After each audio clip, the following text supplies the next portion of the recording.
Welcome to Silicon Dragon Talk. Today we're going to be talking about Alibaba and the prospects for its IPO. And we have three expert guests here to talk about this today. We have Nazar Yasin. He is a VC investor in emerging markets at Rise Capital. Thank you for being here. Thank you for having me. David Williams, an investment banker with Williams Capital Advisors. Thank you, David. Thank you. And Jay a VC investor from Translink Capital. Thank you so much. So what do you think, jumping right into this, what do you think the prospects are for Alibaba's IPO? It's coming up pretty soon. What do you think the prospects are? Should investors jump in? Yeah, I think it's a tremendous asset. You know, a lot of people talk about Alibaba being like the Amazon of China, when in fact it's more like the Walmart of China. You know, Walmart accounts for about 7.7% of US retail, and Alibaba accounts for about 7.4% of China retail. So it's a much, much larger company than people give it credit for. Yeah, so they're very parallel companies in a way then. And you can't really compare it to Amazon or eBay. It's more like the Walmart, like you say. So the potential is huge. Yeah, I mean, just for comparison's sake, Amazon accounts for, now they don't break out exactly what their gross merchandise volume is in the US, but you know, best guess it's around they account for about 2.5% of US retail. So they're about, at best, 1/3 the size of Walmart. Now, Alibaba, which started its consumer brands, Taobao and Tmall in 2003, so 8 years after Amazon, has achieved a similar market share of China retail that Walmart has in the US, not Amazon. So it's a tremendous, tremendous commerce platform. Sure. So what do you think the investment prospects are? Should investors jump in? David, what do you think? I'd say it all depends on the valuation. At this point, you know, as of today, the latest I've heard is that it's going to be priced around 150 billion in terms of valuation. That's at the low end of the range. Mm-hmm. If that's the case, which I think is the right thing to do, certainly I'd invest. And the point is that the underwriters are doing their best to avoid another short-term Facebook-like situation where the IPO rolls over and goes down. And so I think at that kind of valuation, sure, I'd be a buyer. If it's at the $250 billion range, I'd be more cautious. Mm-hmm. How can investors get in? Realistically, you can get in at a higher price in the IPO if it's priced where I expect it to be. Or in the case of, if it ends up like Facebook, if it's a tough week in the markets or it's priced higher, it'll be only too easy to get in. I see. What do you think the date's going to be? I've heard everything from September 10, which is Jack Ma's 50th birthday, to 9/9. What do you think the date's going to be? The roadshow will probably start on September 3rd or 4th, and they'll probably price it around the, I think the 14th or 15th, if I'm correct. Oh, okay. So early in the week then. I think they're talking about a Monday pricing, which is unusual. Yeah. But they're trying to avoid some of the religious holidays later in that week. Right, right. Well, what are the risks for investing in Alibaba? Here you have this giant e-commerce company that really was unheard of not that long ago. And it's structured with an unusual corporate structure, at least for America. And I'm wondering, should investors be looking at these risks pretty carefully before jumping in? You have an offshore listing through the VIE structure, which is common for Chinese companies, venture-backed Chinese companies. But are there risks involved for investors in getting into a company that's so tightly controlled by China? Well, you have to take a leap of faith. Basically, the VIE structure provides 1 degree of separation, but investors are comfortable enough with that when there's lots of upside. I mean, when you've got that kind of growth, you're willing to take some risk. But in this case, you've got 2 degrees of separation because you've also got a dual class stock listing, similar to Facebook and Google. So you've got 2 degrees of separation. You need more growth to put aside the concerns, and therefore it goes back to price. And to the extent that it's valued lower than analysts expect it to be worth, which is the case, at least what they're talking right now, then investors are compensated for that risk. So Jack Ma has been quoted as saying the company culture is really built about employees first, customers second, or customers first, employees second, and investors third. How's that going to play out on Main Street or on Wall Street? Well, I mean, you look at a company like Amazon, where Jeff Bezos for a very long time has said, I'm building a very long-term focused firm. So if any of you public investors are very short-term minded, get used to it. I think when you're building a big enough company, chasing a large enough opportunity, I think to a large extent investors will be patient. And the nice thing about Alibaba versus an Amazon is it's obviously much less capital intensive. So as of today, they do not have the type of offline infrastructure that Amazon has in the form of warehouses and things like that. So it's quite a high margin, high growth business. And just to your point about price, I mean, when you sort of think about the fact that Walmart's a $250 billion market cap company, the U.S. is China's about 80% the size of the U.S. retail market, and that gap is shrinking. Both Alibaba and Walmart account for the same share of total retail domestically. Is it unrealistic to think that Alibaba will be worth $200 billion shortly after pricing? No. So, therefore, pricing it somewhere around 150 or so gives people, significant visibility into the upside there. Mm-hmm. What do you think is it that's really the magical thing about Alibaba? Is it the leadership? Is it the innovations that are behind it? Is it the commitment? What is it that makes Alibaba so special? I've had a chance to interact with some of the management team at Alibaba, and one of the things that I've been consistently impressed with is the fact that they actually are specifically looking in their employees to have good people on board. And it's a very interesting recruiting practice that I'd heard of, where they actually go through a very thorough reference checking and screening process to make sure that fundamentally the people that they hire on board are quote-unquote good guys. And I think that served them really well. They also still remember their roots, having started from a very small startup.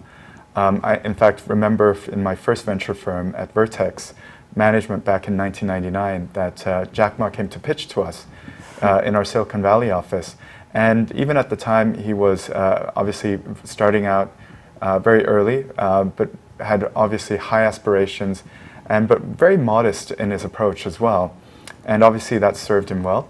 Even today, after all the success they've had, I've had a chance to observe how they interact with a number of our portfolio companies that they've co-invested in now. And they take a similar approach. They try to understand, because they've been in the startup shoes, and they actually really are accommodating in their approach we have. And I could talk more in detail a little later of how they approach these strategic partnerships as well as investments. And it's, I've never seen anything like it. It's quite refreshing. Yeah, I think Jack Ma has true leadership ability, and one of the things that I've been impressed about at Alibaba is that it's innovation and the fact that they've had year after year of bringing out all kinds of new e-commerce plays, starting with the original Alibaba.com. And I have a few charts here that showcase the growth of Alibaba, starting from a global wholesale business back in 1999 to China wholesale in 2000 to Taobao, which competes with eBay and actually beat eBay in China in 2003, to online payment, online exchanges, global brands portal, cloud computing, phone messaging apps, shopping apps, delivery services, even a U.S. shopping site. So I think that this is part of the appeal of Alibaba, is that they've really captured so much of this market, and they have an 80% share of e-commerce in China. And of course, Alibaba already dwarfs the U.S. giants in e-commerce. It's more than two times larger than Amazon, and much larger than eBay is as well. If you look at how Alibaba is going to compare with the biggest tech firms in terms of big tech firms in terms of market cap, Alibaba is right up there with Apple, Google, Microsoft. At the low end, it's only right behind Tencent. So I think that shows the power of Alibaba as it gets ready to go public. And these are the estimates of the market cap for Alibaba. And David, I think you were talking around 150 billion, so that's sort of in the mid-range here. And in terms of tech IPOs, Alibaba ranks right up there as number one, and looks like it's going to surpass Facebook, which was the last giant in 2002. I mean, what do you think that this is going to happen? That they actually are going to be a larger IPO than Facebook? I think so. I mean, it's. I think a lot of people lose sight of the fact that when Alibaba goes public, it really is going to be a watershed event for not just Chinese internet companies, but just emerging market internet companies. You know, at a $200 billion market cap, they will be the second largest internet company on the planet, only behind Google. That's incredible. And so, you know, a lot of people sort of wonder, how can the Amazon of China be bigger than Amazon? That sounds crazy, right? But it just sort of underscores the fact that, you know, in markets like China, in emerging markets, internet companies can play a different role. Since there aren't as many companies that look like Walmart, there aren't as many offline companies that are of size in these markets. An internet company can become that company, can become the Walmart of China, not just the Amazon of China. Right, right, right. So it really is going to be a watershed event in many ways. And what do you think the impact is going to be on other Chinese companies that may list in the U.S.? As long as the stock goes up, you're going to see a lot more listings. So it'll open the door. Yeah. And you couldn't ask for a better environment right now in terms of IPOs, both for U.S. companies, but particularly for Chinese companies. We've got the last couple of years of accounting scandals mostly behind us. We've got Chinese economic growth stabilizing after many quarters of disappointments, and you've got globally low interest rates. So U.S. investors in particular are looking for growth. And first they turn to Silicon Valley, and then they look for more growth, and that usually is China. Mm-hmm. Yeah, so talking about growth, I mean, the market potential for Alibaba in China alone, right now, in 2013, it's already very large and set to double in 3 years. So that's online shopping in China, which is just exploding. And right now, showing another angle on the market potential, online shopping penetration in China is really pretty low. It's only about 8% now. So, I mean, this is much lower than most markets, than the U.S., for instance, right? Or most developed markets. So this just shows you the vast potential. I mean, what could hang Alibaba up? What could be the thing that really happens that derails them? Is there anything that's lurking out there? Well, I mean, you know, China's economy continues to perform well on a relative basis. I mean, you know, people are used to the lofty heights of, you know, low double-digit, you know, high single-digit growth in China over a very long time, and you know, mid-single digits is still pretty good, right? And so, you know, particularly as the internet continues to take share and, you know, software continues to eat the world, so to speak, to paraphrase Mark Andreessen. But you know, there's a tremendous runway for Alibaba to continue growing both domestically and increasingly abroad, which, you know, they've obviously been making some interesting investments overseas to try to facilitate some of that. Yeah, well, what kind of investments are they making overseas? Is it mostly in the tech space that they already know? I'd say that they're doing the same thing that U.S. companies are doing, which is, they're doing e-commerce related acquisitions, but they're going beyond that.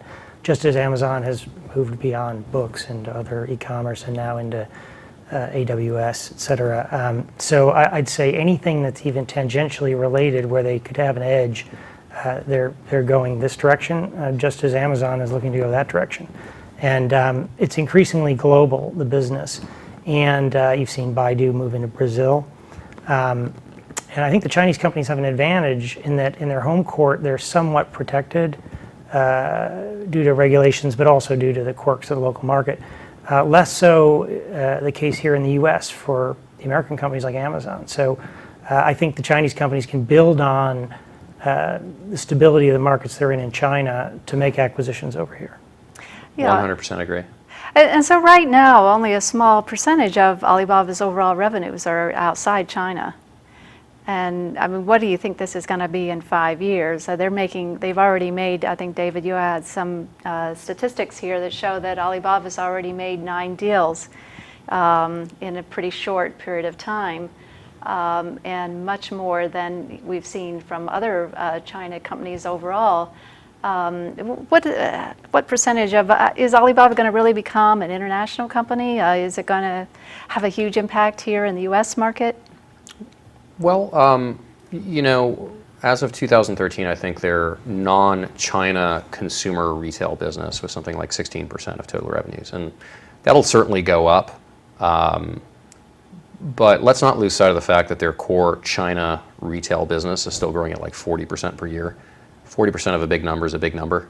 And so they're adding a lot of revenues just in China retail. So, will the revenue mix, overnight suddenly become 50-50, non-China versus China? I don't think so, barring some large acquisition, which, potentially now that they will have a public market cap and will be publicly traded, that gives them a lot of currency to facilitate acquisitions. Now, historically, outside of China, you've been talking about, $100, $200 million types of checks. Could they start writing the sort of, $5 or $10 billion checks that Google and Facebook have been writing recently? With a publicly traded stock, that becomes much more feasible. Interesting. So Jay, you've seen some of the investments that Alibaba has been making. What's the influence that Alibaba brings to these companies, these U.S. tech startups that they've been investing in here in Silicon Valley? So it's been really interesting to observe. So I've been on the kind of corporate and strategic investment side for over a decade now. And the approach that Alibaba has taken, to me, is unprecedented. So the typical strategic investment is always led by a partnership conversation, which, if you think about a big company and a startup, it's very difficult to actually consummate because they're just operating at different cycles in terms of time frames and activity. And to try to squeeze in a partnership when a startup is trying to raise capital, for example, for growth, is a very difficult balancing act. So the approach that I've seen Alibaba take, if it's in a space that is of interest to them, and that could be to strengthen their existing business, it could be to look into other completely new areas of new business, or also to go after areas that their competition is strong in, then if they meet the company and they like the team, their philosophy, I've observed, is to basically mix blood, so to speak. So they will make an investment in the company, I would say substantial relevant investment amount, so that the company doesn't have to worry about financing, and I would say fairly generous terms. And then after that strategic investment is closed, they will work with the company for months, being aligned on the same side, being on the same page, without having to rush to consummate a partnership that is in the mutual benefit of both sides. And I've actually seen that happen on now a couple of occasions, and I've been super impressed with how longer term their perspective has been. And I think that approach, which is really non-traditional for most strategics, I think is something that other strategic partners should be aware of and should look at very carefully. Okay. Well, what do you think the IPO means for Yahoo? Is this a great home run for Yahoo now, that's been with Alibaba, partnered with Alibaba for a long time? It was certainly a wonderful investment, back in the day. It's a little bit of a mixed blessing, though, for Yahoo right now. I mean, depending on where you mark Alibaba in terms of valuation, you arguably have a negative enterprise value for Yahoo in terms of where Yahoo's trading in the public markets today. So, what comes next? You're gonna realize this investment. You're gonna give some money back to shareholders. You're gonna be left with a bunch of cash left in the bank. I think there's some really important questions that Yahoo needs to answer in terms of what are you going to do with the remaining capital, and how are you going to turn Yahoo around after Alibaba has been really propping up your stock for such a long time.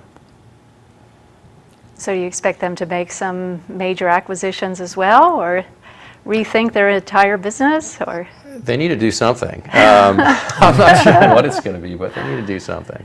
Okay. So Alibaba and Jack Ma, what's the future for Jack Ma? He's going to be 50, September 10. He's been with the company from the very beginning, 1999. What's the future for Jack Ma? He owns almost 9% stake in the company.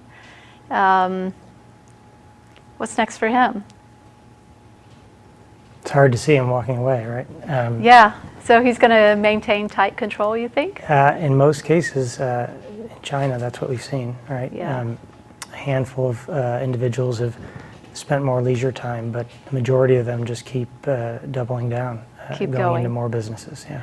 Right. So is that a risk for investors that Jack Ma is, going to have such tight reins on the company going forward? I totally disagree. I think any tech company where the founders are not active or have passed on or passed away, it's difficult for them, I think, to make the big bets to enable them to keep pace with the change of innovation.